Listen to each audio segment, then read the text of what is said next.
Estamos, sí. Perfecto, es que siempre me pasa lo mismo con esta presentación, la magia. ¿Qué se entiende por Inca de tubería? Es un sistema constructivo de túneles o microtúneles porque arrancan diámetros 500 hasta 2.500, 3.000 mediante el empuje de una tubería que es un revestimiento definitivo o puede servir de encofrado para otro tipo de aplicaciones desde un pozo de ataque. Los principales usos que se le da a este tipo de sistema es para abastecimiento de agua, para saneamiento, para redes de gas, electricidad, cable, fibra óptica, es decir, en el ánimo en el que estamos trabajando desde la asociación, que es impactar lo menos posible, se pueden usar como galerías de servicio en las que se introducen a través de algún tipo de patines, clamp, todo el sistema de servicios que una ciudad a día de hoy demanda. Como sistemas de drenaje y evacuación desde tierra a tierra o desde tierra a mar o incluso tomando agua de mar a plantas desalinizadoras, para emisarios submarinos en saneamientos y desalación y para pasos inferiores de servicios o infraestructuras existentes en entornos complejos como es un poco la presentación que vamos a ver ahora. Como ya ha comentado Juan, la ventaja frente a apertura de zanjas y sistemas convencionales es la percepción que tiene el ciudadano de la poca afectación en la superficie. Luego hay un riesgo real para los operadores y personal de obra que los accidentes prácticamente se minimizan porque en nuestra técnica están absolutamente protegidos. La extracción del escombro no es indiscriminada, sino que es estrictamente el material que se perfora y aparte de ser una obra prácticamente imperceptible para el ciudadano, tiene una limpieza y una constancia en la producción a lo largo de toda la obra que hace que podamos producir en circunstancias climatológicas adversas que, como sabemos, en España nos supone mucho problema la lluvia, la nieve, los accesos y demás. Esto redunda en una reducción o en una limitación de los indirectos de la obra. Frente a la minería tradicional, pues bueno, es una obviedad, evidentemente es una rapidez infinitamente mayor, sin necesidad de usar materiales explosivos en los que en muchas ocasiones por sensibilidad medioambiental es imposible su uso y la concesión de permisos, un mínimo riesgo de accidente por desplome en el frente y tenemos además una posibilidad muy importante que es la posibilidad de trabajar con niveles freáticos elevados. Es decir, no necesitamos abatir el nivel freático del terreno, lo que nos aporta un trabajo con el terreno en equilibrio, porque el agua que está ocupando una partícula o un contacto entre partícula y partícula del terreno siempre tiende a equilibrar ese terreno. Y el abatimiento de los niveles freáticos, que acabamos de ver patologías en ciertas zonas, lo que produce son subsidencias porque el terreno pierde su cohesión. Incluso estamos trabajando en un proyecto en el que se ha caído una nave sencillamente por un bombeo de un terreno excesivamente limoso.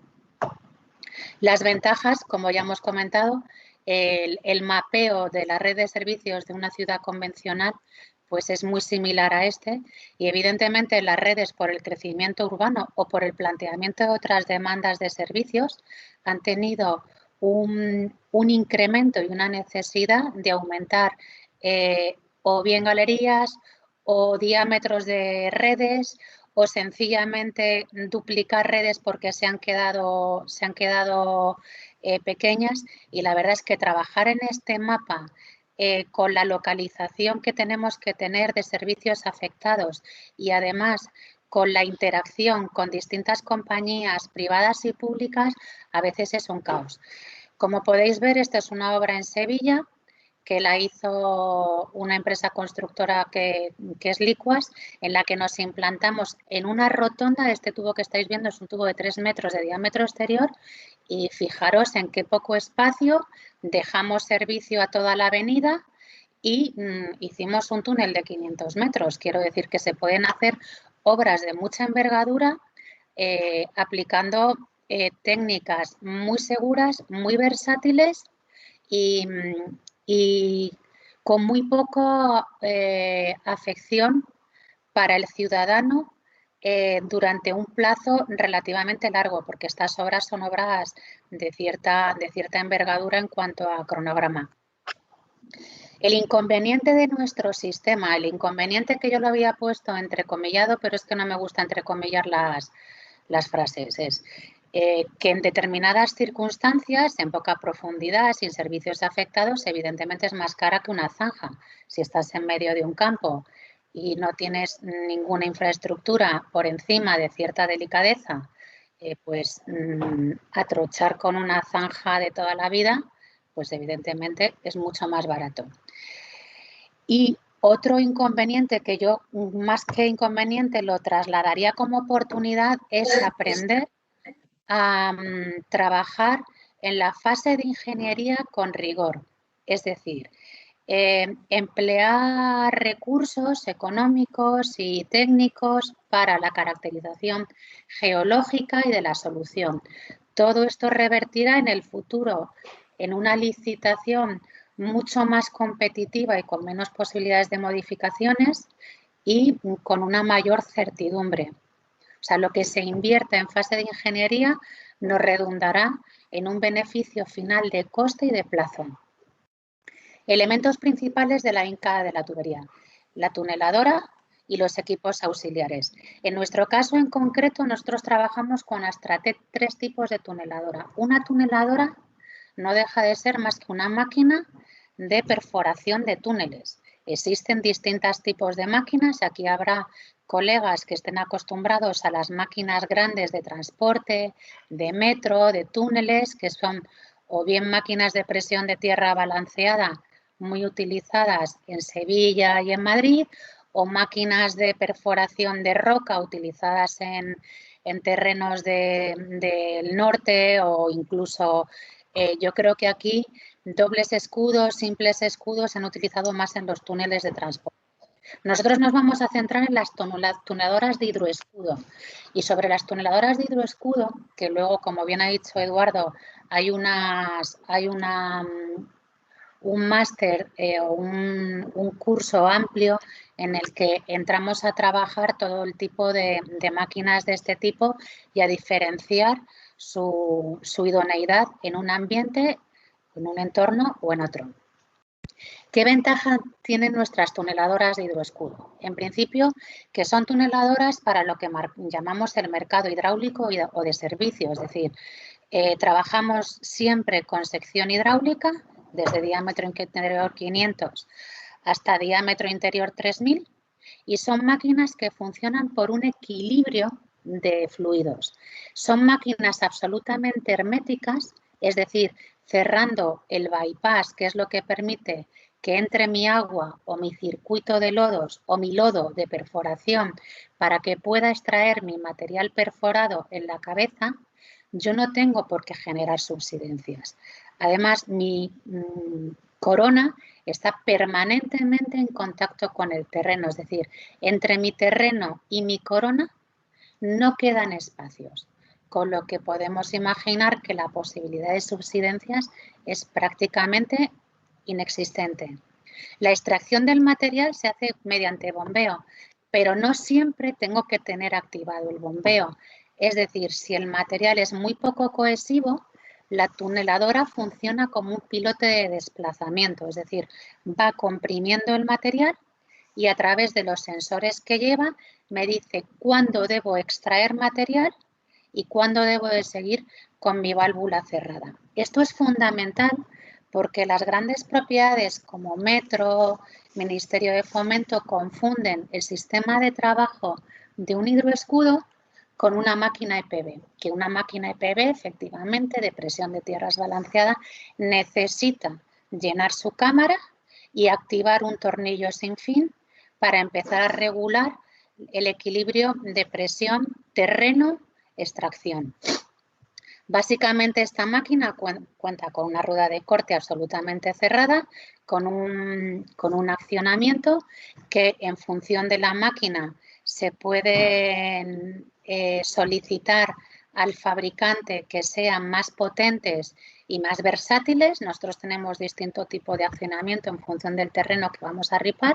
El circuito de lodos que os he comentado, que es por donde entra mi material, que suele ser agua para arcillas o bentonita para roca o terrenos poco cohesivos, los cilindros de orientación que lo que hacen es permitirme correcciones de la máquina en planta y en perfil para respetar la alineación, la motorización principal y bueno, esto es una esclusa que se utiliza para trabajos subfluviales o sumergidos bajo el mar.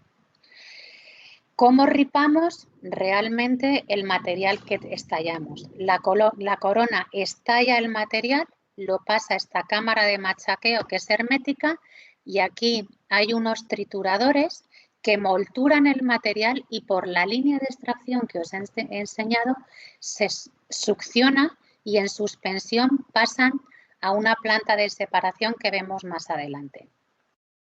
¿Cómo pueden ser las ruedas de corte?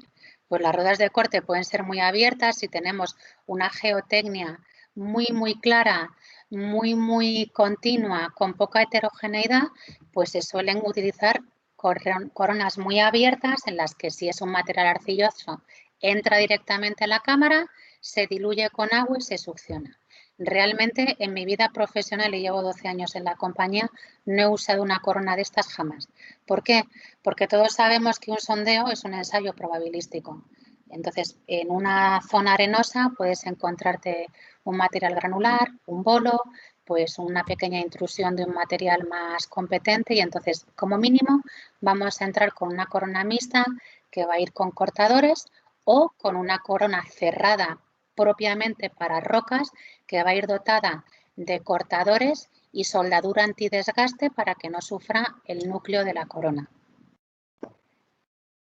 El sistema de empuje, en función de los diámetros de la máquina, se establecen sistemas de empuje compactos para máquinas hasta 1500 milímetros que empujan 500 toneladas con 2 cilindros y máquinas ya a partir de 1600 hasta 3000 que empujan desde bastidor con 1400, 2100 toneladas, que ya es una capacidad de empuje realmente importante. ¿Cómo gestionamos el material que extraemos? Pues lo pasamos a una planta de separación que tiene un depósito. A este depósito va a caer el material ya cribado o el material ya pasado por los conos de separación que suelen cribar, o las cribas de separación que suelen cribar hasta 80 micras de tamaño de partícula, y todo aquello que es mayor de 80 micras de tamaño de partícula va a quedar en un cono semiseco que se retira con una retro sin canon de vertido. Luego nos quedarán unos depósitos de lodo de 30 o 60 metros cúbicos que se pueden tratar o bien con balsas de decantación si el permiso medioambiental de la obra lo permite, o bien con un filtro prensa que nos va a permitir arrojar una torta que se mezcla con el material de trituración que os he comentado procedente de la planta de separación y el agua se regula ligeramente el pH y se vierte a la red de saneamiento o a un punto de vertido que se nos establezca. ¿Cómo hacemos en entornos muy pequeños en los que no tienes mucha capacidad para manejar servicios auxiliares como grúas móviles sobre todo? Nosotros particularmente tenemos un parque muy dotado de pórticos grúa que colocamos sobre el pozo de ataque y nos permite trabajar con menos contaminación acústica, trabajar con menos huella de carbono y, por supuesto, tener una ocupación muy inferior a la que requeriríamos con grúas móviles, ya que, como veis, ocupamos una carrilera, nos desplazamos y adquirimos una gran autonomía en lo que serían los servicios a la obra durante la ejecución. ¿Cómo regulamos? Me vuelvo un poquito atrás para explicaros cómo regulamos que la tuneladora está trabajando. La tuneladora lleva una tarjeta de 10 por 7 centímetros en la cabeza. En esta tuneladora incide un láser que nos va a dar en todo momento en qué posición está la máquina, en qué posición debería estar y qué correcciones con los cilindros de orientación debemos hacer. Como veis, los operadores, los pilotos de máquina están en superficie, no están dentro, lo que nos permite ganar en seguridad. Realmente se hacen 2 visitas al interior del túnel o 3 al día para ver que los latiguillos están bien, que no hay filtraciones y que todo funciona. En estas mismas pantallas vamos a ver los sensores de presión, cómo están funcionando, si tenemos agua, cómo empuja el terreno, cómo va el par de corte, cómo va el empuje, es decir, de tal forma que entre la experiencia del perforador, la información previa que tenemos de posibles cambios estratigráficos, vuelvo a insistir, mucha necesidad de inversión en campaña geotécnica y geofísica complementaria y los parámetros de la tunela y el expertise del propio piloto, vamos a conseguir una ejecución exitosa.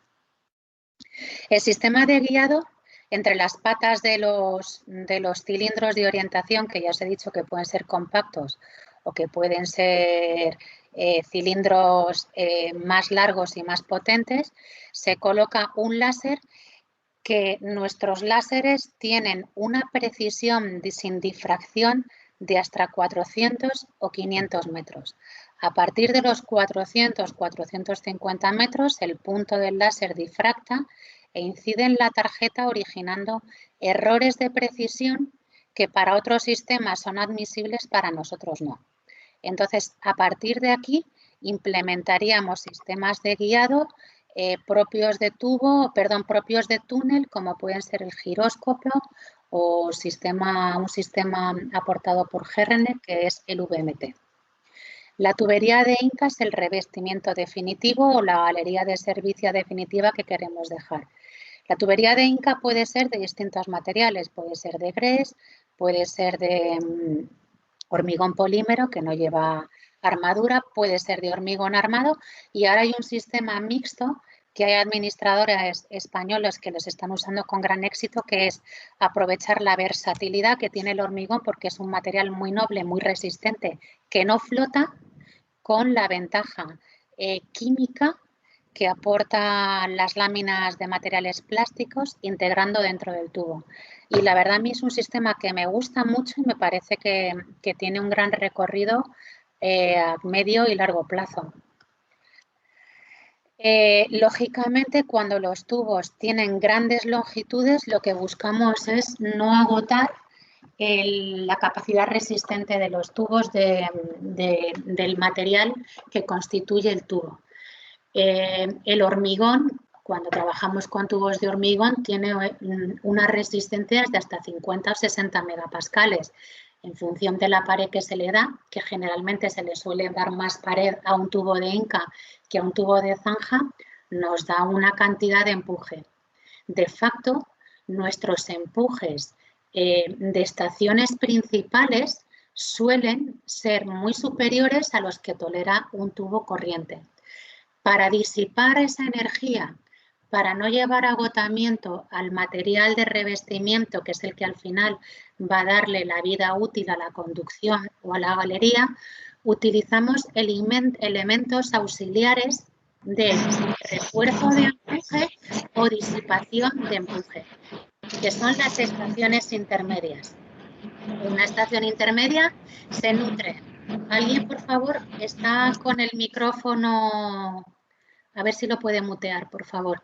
Una estación intermedia es un sistema combinado de un tubo especial con una virola larga en el que nosotros soldamos unos gatos que luego, una vez que la perforación se ha terminado, se desmontan y se cierran, y lo que nos permite es poder hacer tiradas. En nuestro caso, nuestro récord es 2.500 metros de una sola vez. Es récord mundial. También tenemos que tener en cuenta que se generan fricciones entre el tubo y el terreno. Y en nuestro sistema, la corona corta entre 4 y 8 centímetros en diámetro con respecto al diámetro exterior del tubo. Otro punto que hace que la posibilidad de asentamiento sea muy baja. ¿Cómo trabajamos? Lubricando en este sobrecorte y lubricando en el frente para mantener terrenos cohesivos o trabajando con bentonita en la cámara de machaqueo en terrenos poco cohesivos. Esto nos permite trabajar reduciendo el coeficiente de rozamiento de tubo-terreno, que en los cálculos mecánicos suele estar por encima de 2, y en experiencias empíricas hemos contrastado que baja de 1, y al mismo tiempo, al generar un cake con encapsuladores, porque nosotros estamos trabajando ahora con la compañía número 1 del mundo de polímeros de perforación para gas y petróleo, trabajamos con encapsuladores que lo que hacen es sostener el terreno que hemos perforado. La vista ordinaria de un túnel es pues el cable de datos para el sistema de alineación, cable de potencia, tubería de bentonita, manga de ventilación para que el personal, si tiene que acceder, tenga la oxigenación y la refrigeración de la máquina en cabeza necesaria, iluminación, tuberías de impulsión, extracción de bentonita, tuberías, perdón, de bentonita o lodo, tubería de lubricación y el sistema de alineación suplementario que os comentaba para grandes longitudes. Como podéis ver, esto es un túnel bajo el mar. Pues, esto es un túnel bajo el mar en Atacama, en Chile. Estábamos a 35 metros. O sea, fijaros el nivel de impermeabilidad que tiene el túnel. Esto es una vista de cómo es un pozo de ataque. Aquí vamos con un bastidor doble. Aquí vamos con un muro de entrada, que es donde adosamos una junta que impide que todo el lodo y todo el material, ¿sí? Y todo el material que excavo me vuelva al pozo. También en terrenos muy poco cohesivos, con mucha presencia de agua, trabajamos con un freno de tubería, porque una vez que retraemos los gatos, parece mentira que una máquina de 70 toneladas, 100 toneladas, pueda volverse hacia atrás por el empuje del agua, pero ocurre. Entonces, amordazamos la máquina o el tubo para ganar en seguridad. Y además porque evitamos el volteo de la junta que me da la estanquidad. Los cilindros de empuje y el muro de reacción que debe soportar 500, 1.400 o 2.100 toneladas. Las recomendaciones que para mí son importantísimas. Un estudio geológico adecuado nos va a permitir centrar a nivel de ingeniería, a nivel de proyecto, la solución, el coste, el plazo y al final el resultado tanto para el contratista, la propiedad y el consumidor final.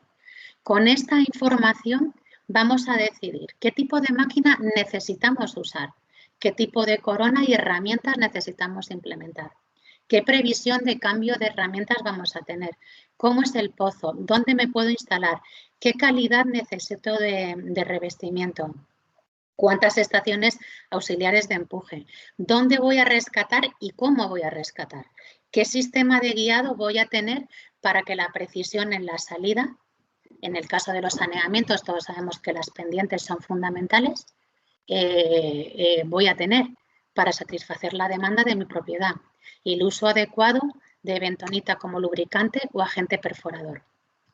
Os voy a presentar un proyecto que hicimos para AENA en el aeropuerto de Manises. La verdad es que la obra se proyectó como una obra a realizar por la noche con una campaña de jet grouting desde pista y un equipo de escudo abierto. Para el que no conozca, el escudo abierto es una máquina en la que el perforador está trabajando con un sistema de rezaga, bien una retro o bien una rozadora, desde el frente sin ningún tipo de protección frontal. Entonces, claro, la obra se plantea, se ve que hay grava, se ve que hay nivel freático intrusiones de arcilla y quieren además trabajar de noche y de día porque se aproxima la fiesta de San Isidro, perdón, de San Isidro, de San José, o sea, las fallas, y van a tener una afluencia de aviones que no pueden limitar el no transitar por la noche. Entonces nos llaman y les decimos que nosotros podemos eliminar el jet, y como eliminamos, que además no era necesario invadir pista, y ofrecemos un sistema de contención. Y nos encontramos con un suelo vegetal, una costra cementada, arcillas, limas y con gravas y arenas parcialmente cementadas. Nosotros trabajábamos entre la -7,5 y las 10 y la 10.